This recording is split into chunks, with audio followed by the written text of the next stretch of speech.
Raptors legend Kyle Lowry. So I think we're back on Steph to start off. Yeah, I think so, but I'm gonna be honest. I have him a lot like Kyrie in a sense where they both have okay stats, but there seems to their team is always playing at a high level with them there. Yes, don't get me wrong, and he does elevate his squad a lot, but I think he's a Hall of Famer. Don't get me wrong. I just don't think he's first ballot. That's what I should that's say. fair. I don't want to say I don't think he's a Hall of Famer because I do think he will get into the Hall of Fame, especially because though there's a lot of players where you could say they're their team specific legend, like him being a Toronto legend, he's actually helped basketball be expanded internationally, quite literally by playing in Toronto, and that helps the sport immensely in its own right. And when you talk about a player just growing the game itself, not even what he does as a player, but the actual game, it's so much bigger at that point. So I do think Kyle Lowry will get in. I just don't know if he's first ballot. No, that's very fair because I don't think he's first ballot either, but I do think he eventually gets in. And I'm glad you mentioned the fact of his impact on Toronto, his impact on basketball in Canada, because of course Vince had his impact, of course Chris Bosh had his impact, but Kyle Lowry's amongst those of the greatest guys in Canada for really pushing the growth of basketball over Canada over the last 5, 10, 15 years. DeMar, of course, being the other biggest part of that as well. But Lowry's been that guy who just came in and embraced Toronto, gets the ring there, and that's a big part of his legacy. He also has a gold medal in the Olympics to his name as well, so that's worth mentioning. So when you consider, again, like statistically, out of all the guys we're talking about tonight, he might be the guy who stands out the least, but his impact on winning has always been there. He's always been a player who goes much further than beyond the stats in terms of his impact on the court. And when you consider the ring and you consider the impact that he had at times in that run and the impact he's had on Canadian basketball, I think he will eventually get in there. But like you say, it might take a bit of time. I definitely think he's far from a first ballot, but give him a bit of time. I think he'll find his way. Yeah, I like Kyle Lowry a lot, and I like what you guys are saying. I don't think he's a first ballot Hall of Famer by any means, and it actually kind of feels like one of those guys that, when we're talking about Hall of Fame and inductees and the voting for Hall of Fame, I feel like there might be a chance that he almost gets left out, less because of his case and more because of just the fact that I feel like the media doesn't give him a lot of credit that he deserves. I feel like Kyle Lowry held it down in Toronto, and Devin and Gabe, you guys know that as fans. He held it down consistently. He never really complained about situations that he was in with DeMar when they were getting destroyed by LeBron at times or just unhealthy spurts. He always seemed to be, never too high, never too low. And then Kawhi comes in. One of his best friends, DeMar, gets traded out. He sticks with the squad, doesn't complain at all. He sees a winning opportunity and contributes to winning with Kawhi coming in. I think Kyle Lowry to me is a Hall of Famer. Could I see him not making it? Of course I could see that, but I think it'd be more because they forget rather than he just doesn't have the resume to be in it. Yeah, I can't make this argument without being biased. I am a massive Kyle Lowry fan, of course. Steph, I might have to come at you again. I don't know how you have an argument that Kyle Lowry's in and Kyrie isn't. When Kyrie was bigger in his finals, neither were very big before the NBA. Kyrie has more All-NBA teams, more All-Star appearances, and probably about the same culture impact.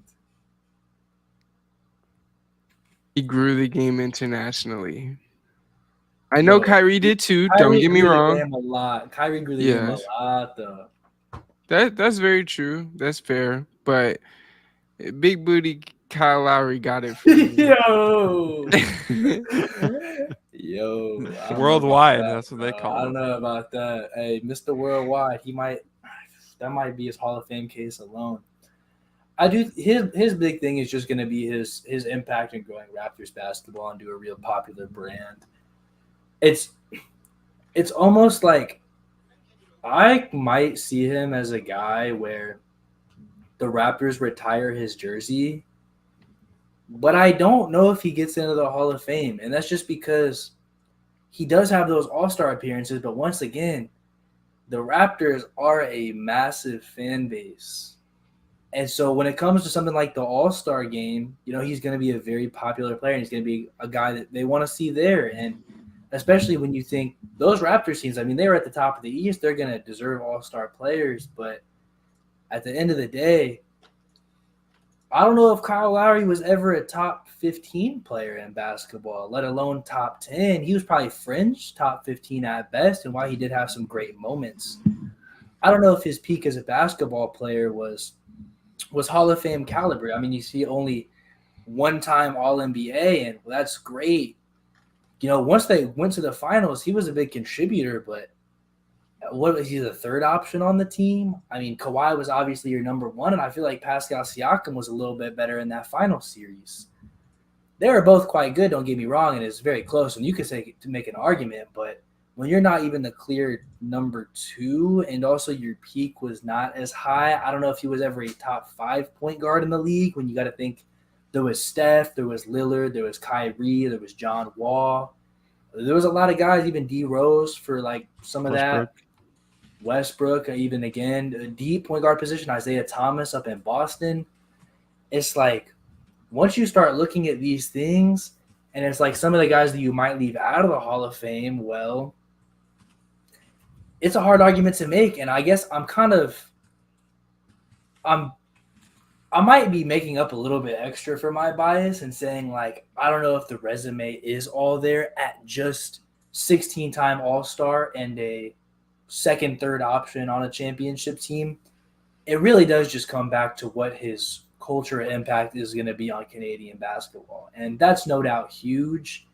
But when you're talking all-around basketball Hall of Fame, it almost feels like this is a guy who, like one of you guys said earlier, how Iguodala might be celebrated within the Warriors organization, but not necessarily make the Hall of Fame. While Kyle Lowry is a higher level player overall, just may not have the same accolades to show for it with the Finals MVP. He could easily be a guy that gets celebrated by the Raptors organization, but doesn't get into the Hall of Fame because, let's be honest here, the Raptors don't get as much shine as a lot of the rest of the league, bro. And they're definitely not a very well-looked-upon franchise. And so when you think this guy's very important to the Raptors, but not important to the whole league after a whole, I don't know, man. It's close. I mean, I feel you on that one. It's hard for me because, like I said, I'll probably backtrack a little bit. Kyrie he'll be a Hall of Famer, just not for his ballot. But it's hard for me to see these guys like Kyle Lowry, Chauncey Billups, Kyrie not. If Chauncey doesn't get in, it's hard for me not to see guys like that get in because they mirror each other very, very, very much. So I guess I should say they're just not for his ballot. They'll get in eventually, but it might take a while. It might be tough sledding. Now, I will say, I think Kyrie would get in before Kyle Lowry gets in. So I will say that much, but I just don't think neither of them are just, shoe-in, for certain they're going into the Hall of Fame. Yeah. When I said that about Kyle Lowry, like them almost forgetting him, what I meant by that was like, it feels like as we talked about how he grew the game internationally, especially in Canada, I don't know how much they're going to value that when talking about the Hall of Fame, like with this Hall of Fame case, which in my opinion is wrong. And like he should obviously be valued because of that fact. But I feel like it's almost going to be not brought up at all. Just seems like one of those things that they just don't even consider, which is rather stupid, but it should be a factor in his Hall of Fame case, and I'm not sure if they will actually factor that in.